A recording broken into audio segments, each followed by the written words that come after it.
سوال یہ ہے کہ کیا زکوٰۃ میل ہے؟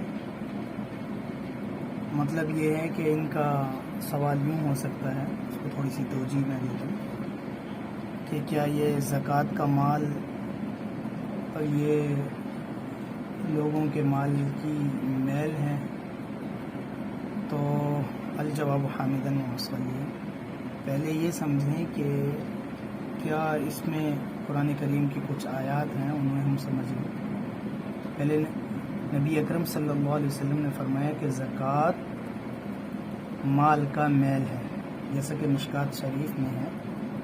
بلا شبہ یہ زکوٰۃ کا مال لوگوں کے مال کا میل ہے، ٹھیک ہے۔ اللہ تعالیٰ نے اسے میل سے مالوں کو پاک اور صاف کرنے کے لیے ارشاد فرمایا، خذ من اموالہم صدقۃ تطہرھم وتزکیہم بہا۔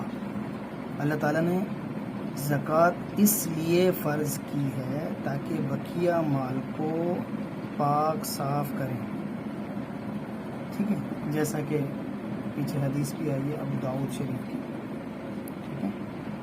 تو یہ یعنی کہ جب صاحب نصاب آدمی کے نصاب کے مال پر 1 سال کی مدت گزر جاتی ہے تو اس کی میل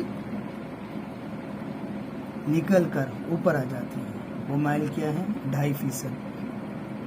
اگر زکوٰۃ وہ 2.5% زکوٰۃ ادا کر دیتا ہے تو وہ میل سے پاک ہو جاتا ہے، اور اگر زکوٰۃ ادا نہیں کرتا تو وہ میل دوبارہ اس مال میں شامل ہو جاتی ہے اور وہ پورے مال کو خراب کر دیتی ہے۔ اور یہ مال طرح طرح کی ناگہانی اور غیر متوقع آفتوں پر خرچ ہو جاتی ہے اور اسے پتہ ہی نہیں چلتا۔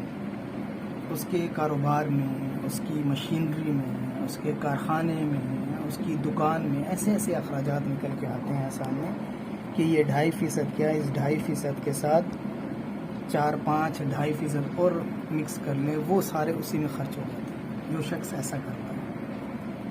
تو اللہ تعالیٰ کا ارشاد یہاں تک ہے۔ اب میں اصل سوال کی طرف آتا ہوں۔ میں یہ سوال ذرا تفصیل سے اس لیے بیان کر رہا ہوں کہ لوگوں کے ذہنوں میں جو چیز ہے اسے میں نکالنا چاہتا ہوں، ٹھیک ہے۔